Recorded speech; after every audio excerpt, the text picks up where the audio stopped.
there are parents who are doing cult behaviors. And one way they do it is a basic way that a lot of people agree with, even therapists argue this, is the united front concept. You've heard of it?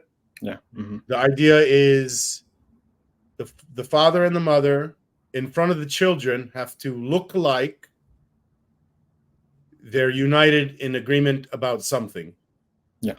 And the reason they do it is if they look like they're in disagreement, then they're let me try to guess what their logic is. Then I guess the kid's not going to obey, something like that.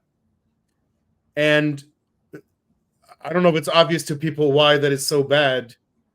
It's not helping the child learn how the real world works. The real world works, we have disagreements and we have to have a proper method of how to deal with them. We shouldn't beat the shit out of each other. We shouldn't shoot each other. There's, and then, there's steps before that. There's court, but even before court, we should be able to resolve our matters before we get to court and so on, right? So the united front concept is trying to circumvent all of that. It's getting rid of the scientific approach. But another thing they do, and this is worse, and I guess maybe the united front concept came because this other one was going away. The whole idea of scaring the crap out of your children. It's severity wise, it's gone away a lot. If you go back 100 years, the level of how parents would scare their children, there was severe beating, where today you can get in trouble with the government for that. But there's still a little bit of beating. They don't use the word beating, by the way. They call it spanking. And yeah, I guess it's less fear-inducing, but it's still fear-inducing. And actually, you'll hear parents say this. Hitting them once hard. There's a saying, I forgot the saying, but hitting your child once hard is enough to put the fear in him so you don't have to hit him again. And that's the same logic as, I learned this recently from ex-Muslim. Sorry, he's not an ex-Muslim. He's somebody from India. And he was explaining that in Pakistan recently, there was a wave of ex-Muslims, something like 400,000 ex-Muslims in a short period of time. And what Pakistan decided to do was death penalty for 10 of them. The idea there is, it's similar to the parent, hit your child once so you don't have to hit them more. Kill 10 people so you don't have to kill 400,000.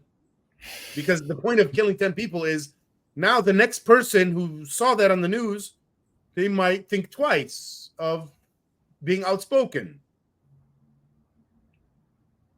So that's a little bit similar to what I was talking about earlier about the legal system and the punishment, and thinking about maybe the imprisonment as a kind of a punishment and a deterrent to people to not do that thing that they were punished for, which is a silly thing because if you have enough motivation, it's just some basic principles. If you have the motive and the opportunity, you're going to do whatever you want to do, no matter what.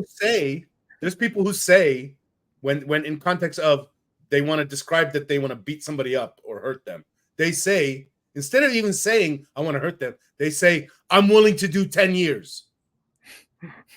So that's exactly what your point is right there. I'm willing to go to jail to beat your ass. Yeah, so the idea of punishment as deterrent is really a poor idea. It might be something that would give you the satisfaction that you have done something, and it would satiate something inside you that, okay, there's something that's been done and there's a punishment that happened. But in reality, I don't think. Well, maybe temporarily there was some success. So, for example, in the Pakistan situation, they killed 10 people. maybe temporarily there were fewer ex-Muslims, but long term it's going to make more ex-Muslims. I would probably say that those who were scared off went underground. It's not that we had less No, I ex-Muslims. would They say just, maybe there's less ex-Muslims though because there was less speech. yeah, which is actually that connects exactly to the situation that we're going through right now.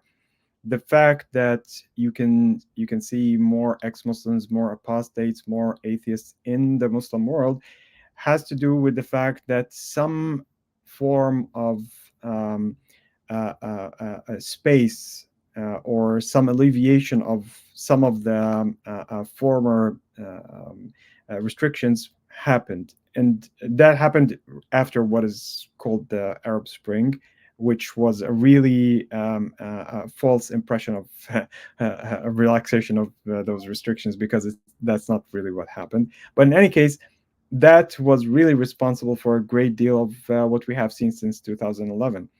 It's not that all of a sudden we have atheists came out of nowhere. They have always been there.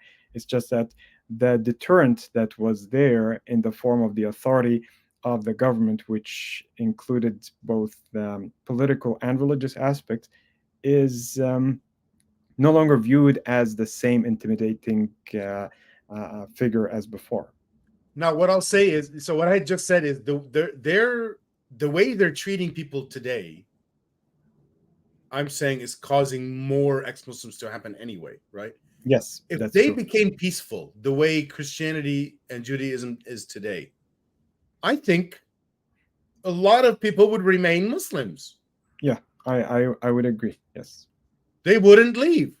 I kind of have I have like examples in my own life of that kind of thing. Like they don't want to leave, even with all the bad stories, let's say.